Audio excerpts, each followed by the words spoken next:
Hello नमस्कार प्यारे बच्चों, मैं राजा यादव स्वागत करता हूं आपका अपने यूट्यूब परिवार SWR ऑनलाइन क्लासेस में। कैसे हो आप सभी? कैसे चल रही है आपकी पढ़ाई? उम्मीद है आप सभी भी अच्छे होंगे, आपकी पढ़ाई भी बेहतर चल रही होगी। आज हम आपके लिए लेकर आ गए हैं एक और महत्वपूर्ण क्वेश्चन, जो कि आपके बोर्ड एग्जामिनेशन में पूरे के पूरे 5 नंबर के पूछे जाते हैं। ठीक है, तो आज हम आपके लिए लेकर आए हैं क्लास 12 सुमित्रा नंदन पंत जी का साहित्यिक परिचय, जो कि हमारे हिंदी में पूछा जाता है। ठीक है, अगर आप इतना तैयार कर लेंगे तो 5 नंबर इस बार आपको कंफर्म समझ के चलिएगा। ठीक है, इसे तैयार कर लीजिए, 100% आएगा इस बार 2025 बोर्ड एग्जामिनेशन में। ठीक है प्यारे बच्चों, आइए देखते हैं। इनका पहला जीवन परिचय देखेंगे, जीवन परिचय की सहायता से ही इनका हम साहित्यिक परिचय देखेंगे, फिर रचनाएं देखेंगे। देखिए, अगर आप जीवन परिचय सहित साहित्यिक परिचय लिखेंगे तो आपको पूरे में पूरे नंबर मिल जाएंगे। अगर आप साहित्यिक परिचय नहीं लिखेंगे तो शायद ही आपको अच्छा नंबर दे पाए एग्जामिनर। ठीक है, तो पहले आप साहित्यिक लिखिएगा, पहले जीवन परिचय लिखिएगा, फिर साहित्यिक परिचय, फिर रचनाएं लिखेंगे तो आपको पूरे के पूरे 5 नंबर मिल जाएंगे। आइए देखते हैं एक एक करके।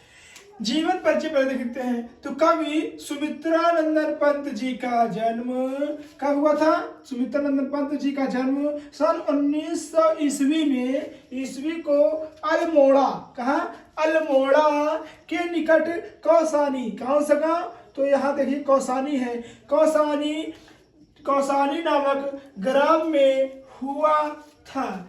किसका?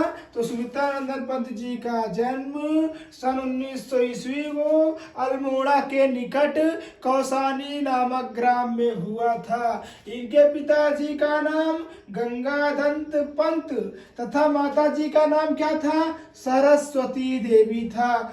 तो सुमित्रानंदन पंत जी की माताजी का नाम क्या था? सुमित्रानंदन पंत जी की माताजी का पिताजी का नाम गंगाधर पंत और माताजी का नाम सरस्वती देवी था। इनकी प्रारंभिक यानी जो शुरुआती परीक्षा होती है, प्रारंभिक शिक्षा इन्होंने कहाँ से ली? गांव की पाठशाला में हुई। अर्थात या जब छोटे थे तो बाहर के स्कूल में ना जाकर गांव के ही स्कूल में, गांव की ही पाठशाला में इन्होंने प्रारंभिक शिक्षा प्राप्त की। ठीक है प्यारे बच्चों, तथा उच्च शिक्षा के लिए मेयोर सेंटर, उच्च शिक्षा मतलब जैसे हाई स्कूल हो गया, इंटर हो गया और ग्रेजुएशन हो गया। ठीक है, इसको बोलते हैं उच्च शिक्षा। उच्च शिक्षा के लिए मेयोर सेंट्रल कॉलेज, ये सेंट्रल कॉलेज का नाम है, क्या नाम है? ये कॉलेज का नाम है, क्या नाम है? मेयोर सेंट्रल कॉलेज में प्रवेश लिया। कहाँ पर प्रवेश लिया? तो मेयोर सेंट्रल कॉलेज में प्रवेश लिया। परंतु प्यारे बच्चों, परंतु इन्होंने गांधी जी के असहयोग आंदोलन से प्रभावित होकर, तो आप हमें कमेंट में यह बताएंगे कि असहयोग आंदोलन कब शुरू हुआ था, सन कितने में शुरू हुआ था, इसे आप कमेंट में बताना नहीं भूलिएगा। ठीक है, देखते हैं आप कितने पानी में हो, कितने आपको पढ़ाई करने मतलब कह सकते हैं कि कितने अच्छा याद है। तो इन्होंने गांधी जी द्वारा जो चलाया गया असहयोग आंदोलन था, उससे प्रभावित होकर विद्यालय को छोड़ दिया, यानी विद्यालय को क्या कर दिया? छोड़ दिया। ठीक है, और साहित्य सेवा करते हुए साहित्य में रचना करते हुए सन 1977 ईस्वी को, यानी सन 1979 ईस्वी को इनका स्वर्गवास हो गया, अर्थात यह भगवान को प्यारे हो गए, अर्थात इनकी मृत्यु हो गई। तो ये हुआ इनका जीवन परिचय। ठीक है प्यारे बच्चों, अब आइए देखते हैं साहित्यिक परिचय। प्यारे दोस्तों, क्या कह रहा है कि कवि सुमित्रानंदन, देखिए कवि हैं तो इन्होंने कौन सी रचना की थी हमारे क्लास 12th में? इसे आप, इनकी रचना कौन सी है? वो बहुत अच्छी रचना है, वो कहीं और नहीं कुंडा के ही क्षेत्र में हुई थी। उसे आप जरूर बताइएगा, जो कि हम आपको बता दे रहे हैं मानिकपुर एरिया में है। ठीक है, तो वहां पर कहा कवि सुमित्रानंदन पंत जी को 7 वर्ष की आयु से ही कविताओं की रचना में मन लगा दिया था। अर्थात जब यह 7 वर्ष के थे तभी से ही इन्होंने कविता रचने में मन लगा दिया था। समझ लीजिए प्यारे बच्चों, जब आप 7 साल के होते हैं तो आप खेलने कूदने की उम्र होती है। उस साल में तो ये क्या करते थे, 7 साल में इन्होंने कविता लिखना प्रारंभ कर दिया था। तो आप समझ सकते हैं कितने प्रखर बुद्धि के थे। जो बच्चा 5 साल से 7 साल के बीच ही देख लीजिए कविता की रचना करना शुरू कर दिया। यहाँ कोई छोटे बच्चे 7 साल के कहते हैं बेड से ही जल्दी नहीं उठ पाते हैं, बेड पे ही खाना चाहिए, बेड पे ही सब पानी चाहिए, परंतु इन्होंने खूब मेहनत किया और 7 साल की ही आयु से इन्होंने कविता रचना शुरू कर दी थी। ठीक है, और इन्होंने रूपाभा, इनकी एक रचना है, क्या नाम है, रूपाभा पत्रिका का संपादन किया।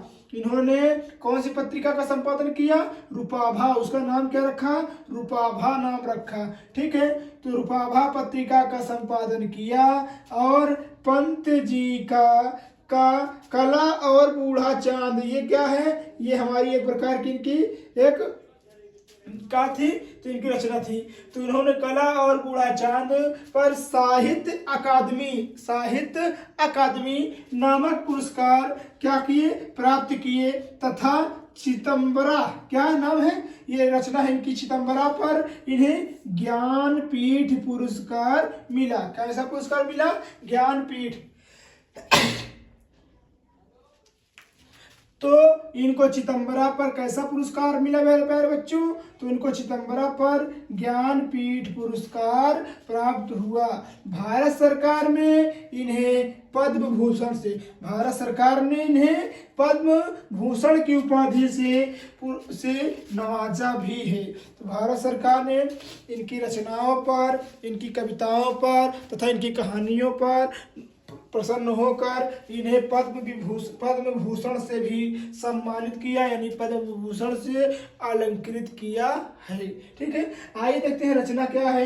इनकी रचना बहुत ही अच्छी खासी रचनाएं हैं, जैसे हमारा वीणा हो गया, ग्रंथि हो गई, वल्लभ हो गया, गुंजन हो गया, लोकायतन हो गया, नौका विहार हो गया, और बहुत सारी ऐसी रचनाएं हैं जो कि इन्होंने रचना की है। तो सुमित्रानंदन पार्क कहाँ पर स्थित है, इसे आप कमेंट में बताना नहीं भूलिएगा। ठीक है, अगर वीडियो आपको अच्छी लगी हो तो प्लीज़ वीडियो को लाइक कर दीजिएगा। चैनल पे न्यू है तो सब्सक्राइब करना नहीं भूलिएगा। मिलते हैं किसी और मज़ेदार टॉपिक के साथ, तब तक के लिए धन्यवाद। जय हिंद, जय भारत। आप स्क्रीनशॉट ले लीजिए।